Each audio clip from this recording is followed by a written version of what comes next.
How's it going, everyone? It's What's the Word with Trent and Jay. What's up? How's it going, Trent? Yeah, so it's a little bit of a show where we're just going to talk a little bit about what's going on in our world and just random topics, just kind of shooting the SHIT. Is that cool? Right. I know we're trying to keep this PG-13. That's too funny. Well, just converse a little bit and kind of talk a little bit about it's kind of interesting with this whole podcast. Piquing our interest. It was just an idea, and I'm like, if you guys don't know, Jay and I we're actually in a band called Henotis. If you hear this, shameless plug. If you hear this lovely music in the background, that's actually us. If you like us, follow us. But also at the same token, with ZTOTV, like without them, we wouldn't be doing this. For legal reasons, we are playing our own music in the background because we don't want to get any copyright infringement issues with any other bands. So, for those purposes, that's what we have. Henotis playing in the background because they suck. They suck. Yeah. Well, Jay, anyways, tell me. Check them out, though. Tell us what's on track. Let's move on with the topics of discussion, and some of these actually were brought up to us via Facebook. So thank you all for those who participated in that with providing us these topics of discussion.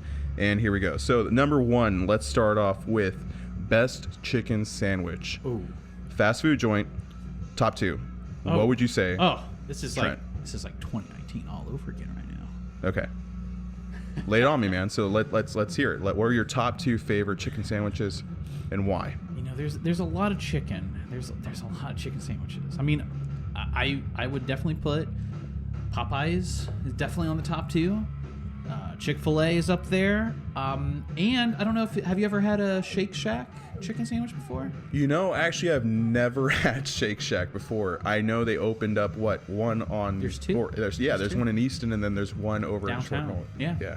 It's so funny. It's so funny you say that because I actually drove when I actually went to see 1917. Great movie, by the way. We drove down High Street and we're like, oh crap, there it is. Yeah. But yeah, it's amazing. Definitely go. I know some of our listeners may or may not be in the Columbus area, but Shake Shack, come down to Columbus, try it out. It's amazing. It's a burger joint. It's expensive though, but an expensive burger joint. It's it's like $6 for the chicken sandwich, I believe. But anyways, I would say the top two, Popeyes chicken, both spicy and original, and probably Chick-fil-A. That's my top two. Top two? Top two. You? Okay. Definitely number one is the spicy chicken sandwich from Popeyes. Okay. Definitely worth the wait, and it definitely lives up to the hype in my opinion.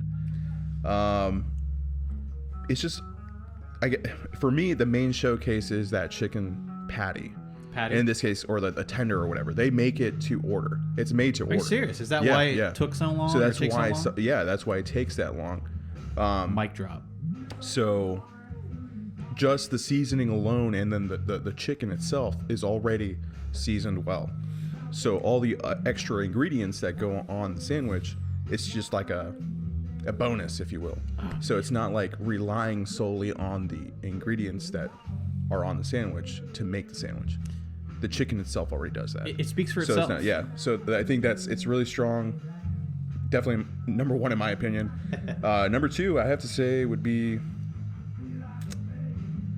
Let's go with Wendy's. I mean, they're like the original. Yeah, Wendy's spicy chicken sandwich. They are the sandwich. When you think of spicy chicken sandwiches, you definitely think of Wendy's. Yeah. Because that's like your gateway to spicy chicken sandwiches. And they do it, you're absolutely right. They do it perfect. They got it down to a science. Yes. Yeah. And so maybe you're right. There's that history. They have that down. So Wendy's, that is so true. That's so true, man.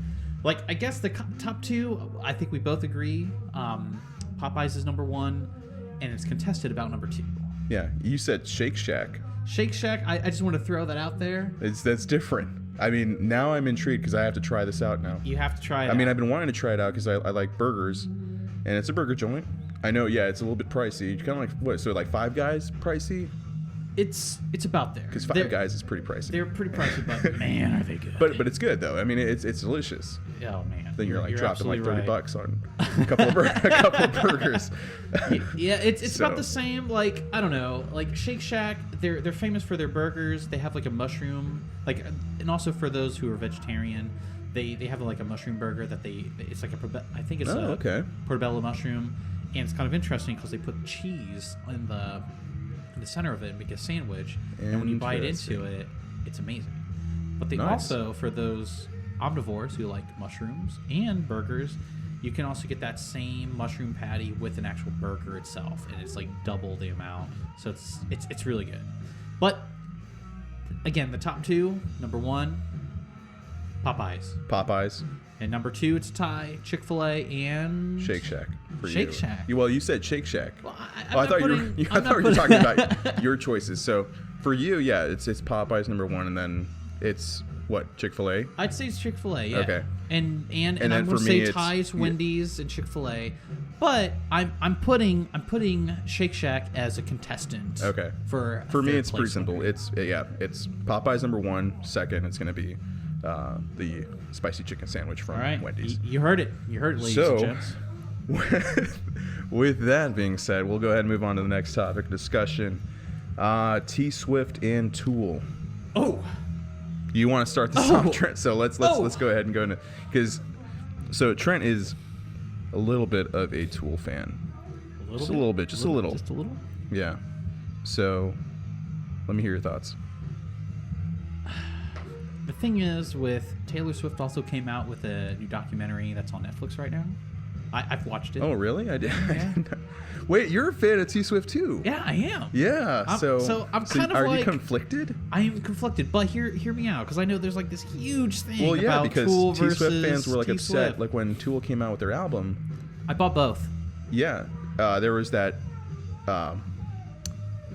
Was it that conflict amongst the fans?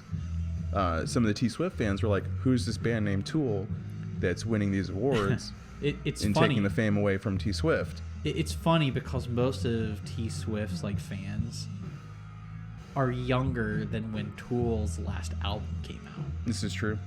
Yeah, that could explain it. It's also kind of funny too, because Jayson and I we like our vinyl music. We listen to it. We frequent it. The other week we actually went to a record store. This is going to be a personal story. It's hilarious. Oh, is this the Tool record that you bought, right? So That was a European it was a European import. Yeah. Well, this is just funny, but so when I was buying that said record, I actually brought this same topic up about T Swift and Tool, and I asked the guy. I'm like, yeah, there's the receptionist or the cashier guy, whatever you want to call him. I asked him, like, man, there's a lot of hate with this whole Tool album. I don't get it. And as I'm buying this album, mind you, it cost $40-some, I believe. Yeah, it was pricey. It was pricey. A hefty price tag for that one. And I asked, like, what's the hate with all this Tool stuff? And he's like, because the album sucks. Here's your copy. Which, by the way, this is important. And this is an undisclosed record store in the local area that we will not disclose the name of. But great selection. Great selection. So does that conclude your thoughts on That's my conclusion. Okay. I don't really have much to say about Tool and T Swift. I mean, I'm very partial to Tool.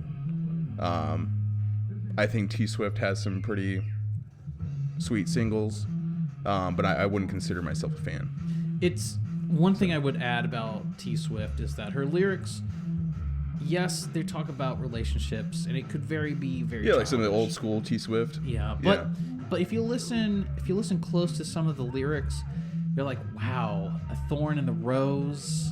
Not doing anything Bret Michaels related, but if you listen to some of the lyrics, you're like, wow, that's like really deep and very poetic. But one could say the same thing about Lateralis and Tool. Oh yeah, Maynard James Keenan. Yeah. Lyrics, definitely. What's also interesting is both singers actually have like a mid to high range of vocals too. Think about that. Maybe they're one and the same. If you love Tool, you have to love T Swift. What? All right. I'm just so, kidding. with that, we'll go ahead and move on to our next topic of discussion. This was brought to us by Chase. Chase, what's up, man? Chase from Facebook. I will not give his last name for privacy reasons. I don't even know who Chase's last name is. But thank you, Chase, for this. So he suggested talking about hypothetical bands, making up a name and origin for such bands. So hypothetical bands. I don't even know what that even means. What? So Explain this. So like, I was thinking about a band that we can make up here. It's funny because I've heard you want to put an adjective and a verb to make a band. Like, for example, Jagged Brick. Jagged Brick. Okay, so what is Jagged Brick? What kind of music does Jagged Brick play? It's interesting because when I think of Jagged Brick, I feel like it has to be a metal band. Really? But I mean, I guess I can get those vibes, but then I feel like it's a punk kind of. Punk? Like a heavier punk? Heavier punk? Like maybe with a little ska in there. you gotta throw that in there. Yeah, I mean, I could exactly throw in some a trumpet and a saxophone. Trumpet, Jagged Brick. A sexy sax. Sexy sax. But yeah, okay, so Jagged Brick is a heavy punk ska band.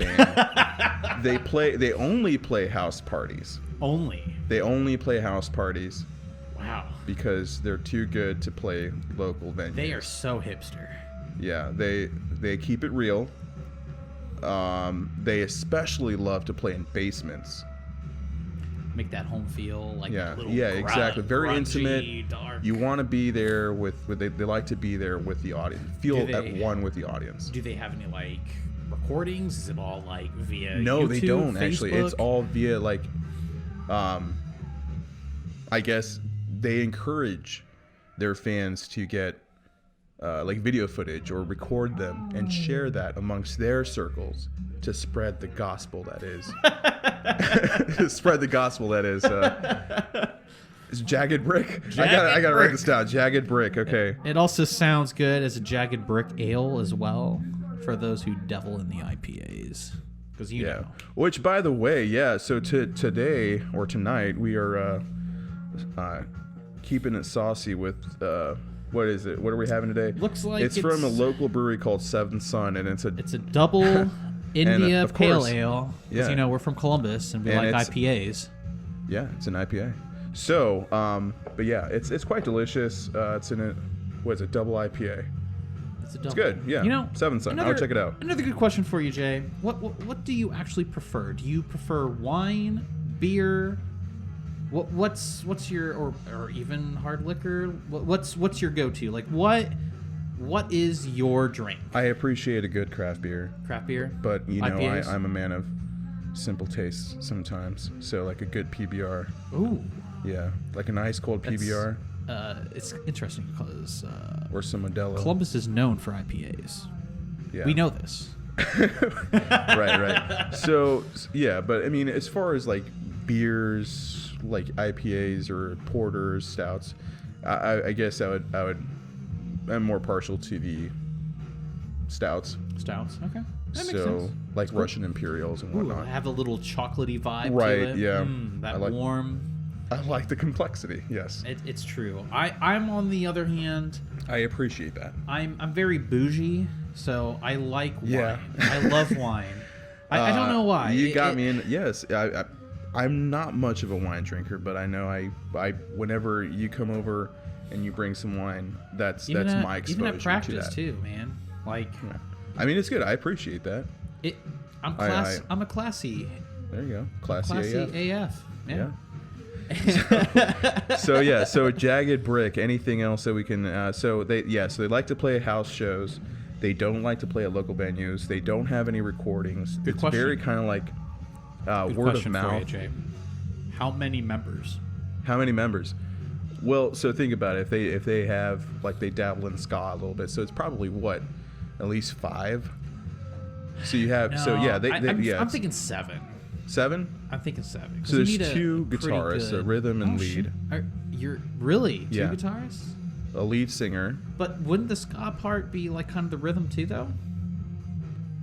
No. Really? Well, yeah. I mean, I guess. So, I guess it but- would be like a third melody at that point, right? Well, then you have the trumpet player. Trumpet, Sax. sax, and I think it needs like a little bit of a low end, maybe like And then the a basses. baritone. Baritone. Yeah, it's like a not a saxophone, but it's called a baritone, or Oh, okay. not a tuba. That's a little bit too much. But That would be cool. Not many bands have tubas in this in their lineup, This is so- true. which get on it, Columbus. True. In Lima, There needs in to be- Kenton, Yeah, in Lima, as Hardin well, there County, needs to be a- Cincinnati, everybody. You heard it here first. I better see a band out there with a tuba. I'll go and check them out. Good set, bro. You know, it's interesting. It's interesting because I Great set. believe, and I will throw this record store down because I saw this on the Facebook. Lost Weekends actually had a tuba player, and they did like an impromptu concert gig at the studio, at their store itself.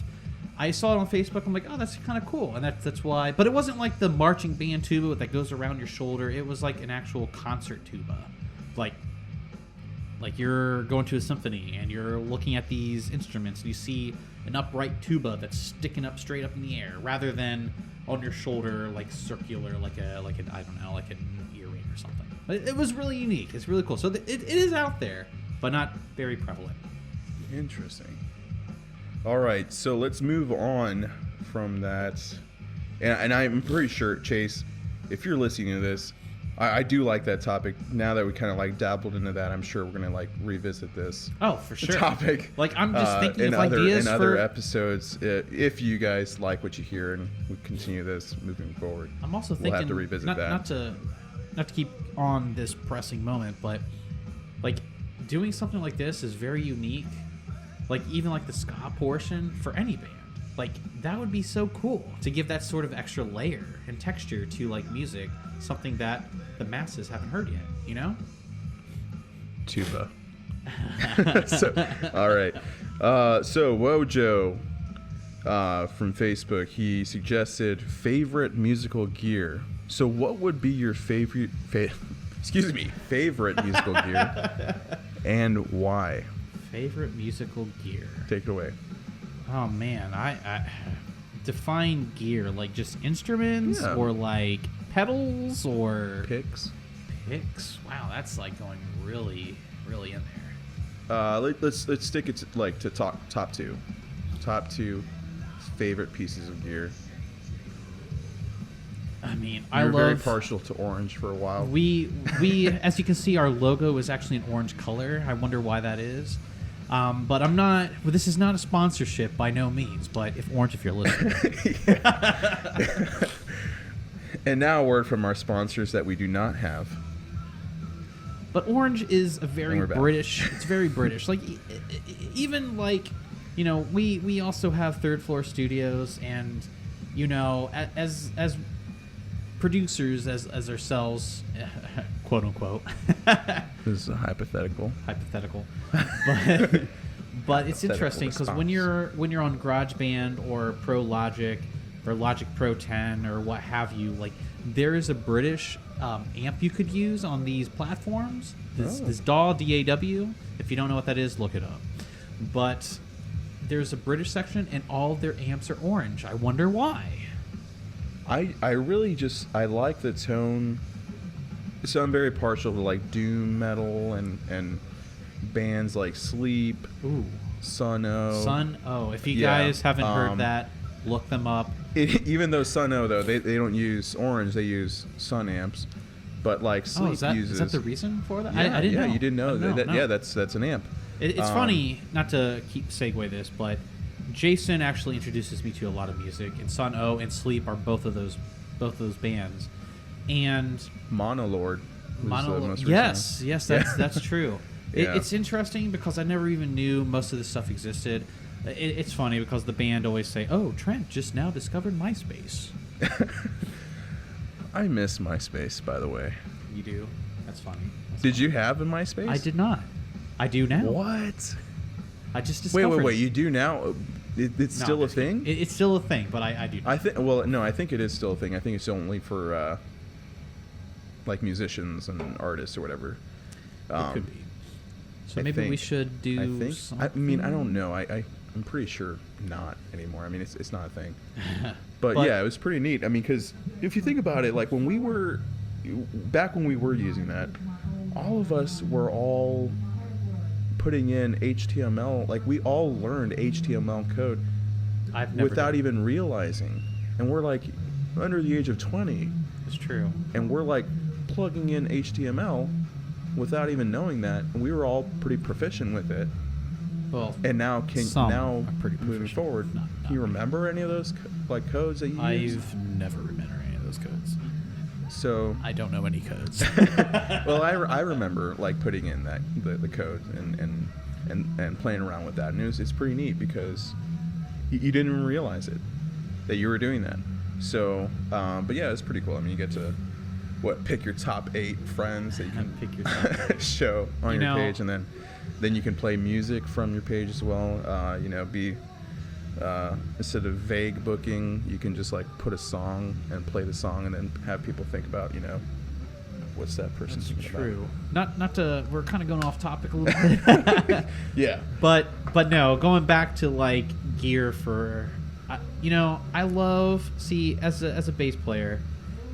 I've been in a few bands, and I've never actually tasted the rainbow. And what I mean by tasting the rainbow is pedals.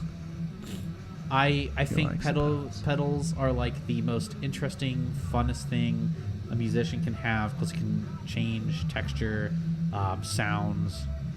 I love the rainbow, man. Skittles taste the rainbow. Not a sponsor.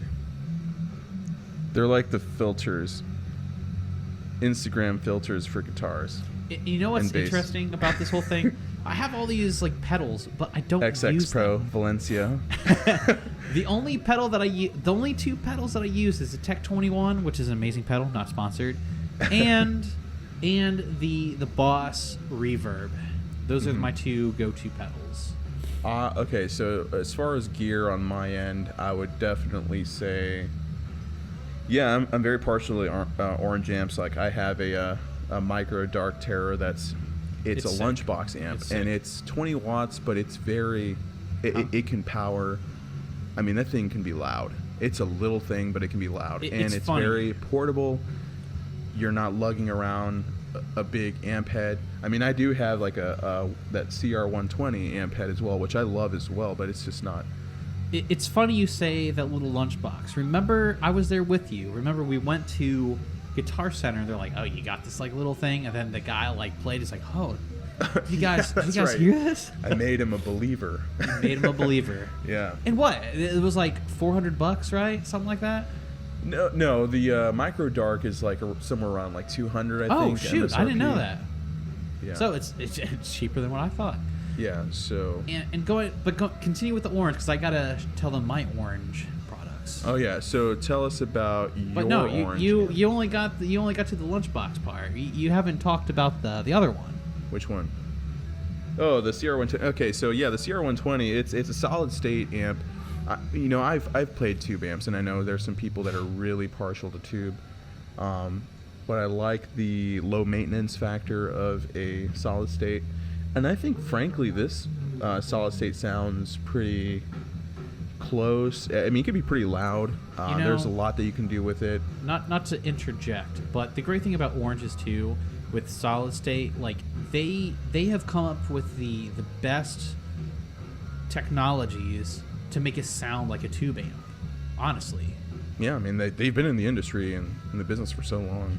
And one thing that I will say about oranges that I love Very unique tone. is that each of them come with like a certificate of when like it has been checked and all that stuff, Mm-hmm. and that's kind of cool. But go on though. I'm sorry. But yeah, so there's definitely the orange amps. Pedals, really. I mean, I'm not really that. Oh, wait, time out. Maybe some fuzz pedals. Were you going to ask about my orange collection? Oh yeah. Go ahead and talk about. So, Trent's also partial to some orange amps. on the bass side. We like talk about orange. I notice we love our orange, and our guitarist like Bo, who's the singer, lead guitarist, he also has an orange as well. I can't remember what it's like. I think it's like a TH100, I believe. Yeah, I think that's what he uses. Which is a tube. All tube. Man, that thing is so loud. heavy, too. It's so loud. That thing is heavy. It makes your balls rattle. Yeah. It is loud. But it sounds amazing. It does. But and talk about yours. So I have your waters. My waters. It's all about how much waters you can carry as a bass player. How many waters?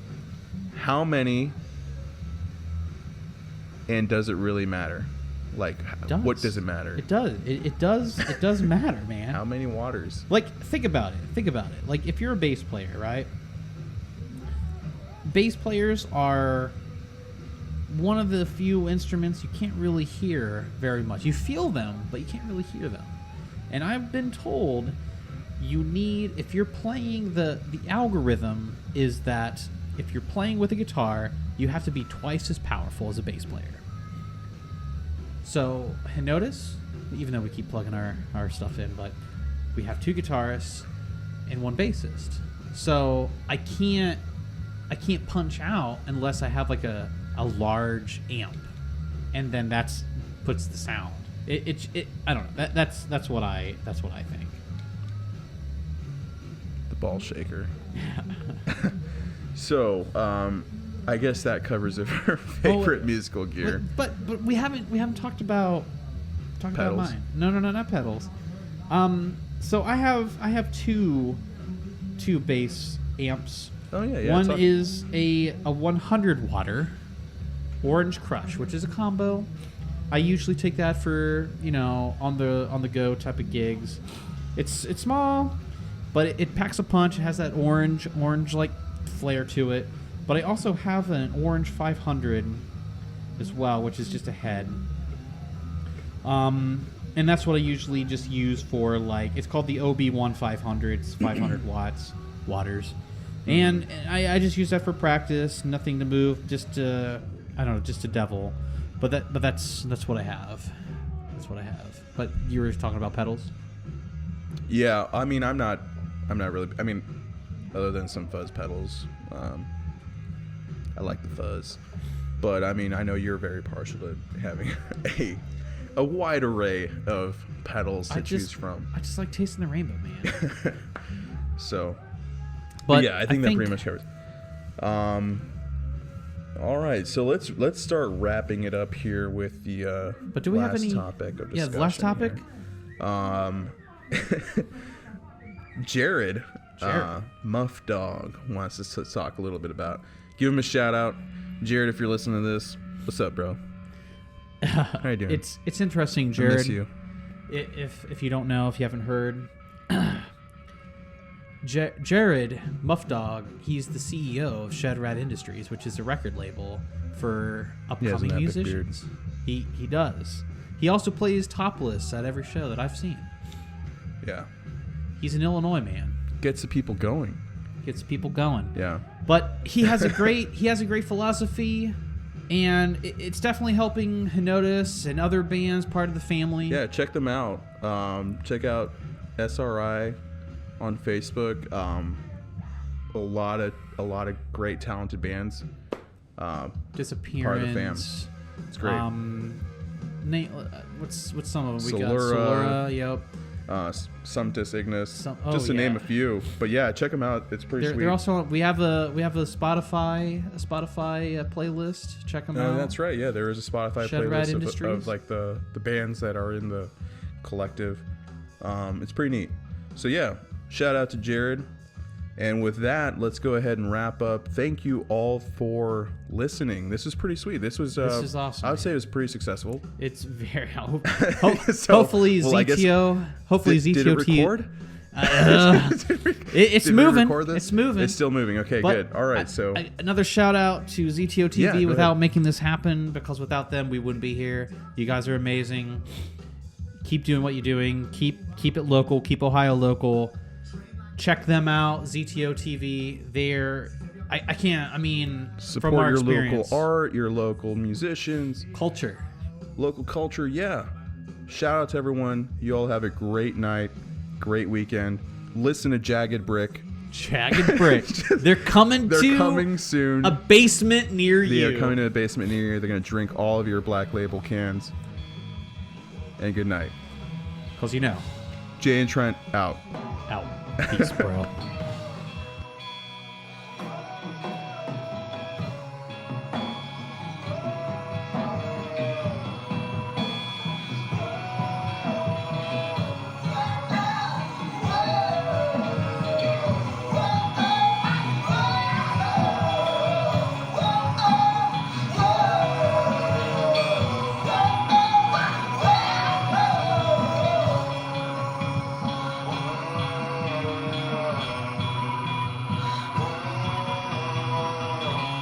You are listening to a ZTOTV podcast. You can find all our shows on Apple Podcasts, Stitcher, Spotify, or wherever you listen to podcast entertainment simply by searching ZTOTV.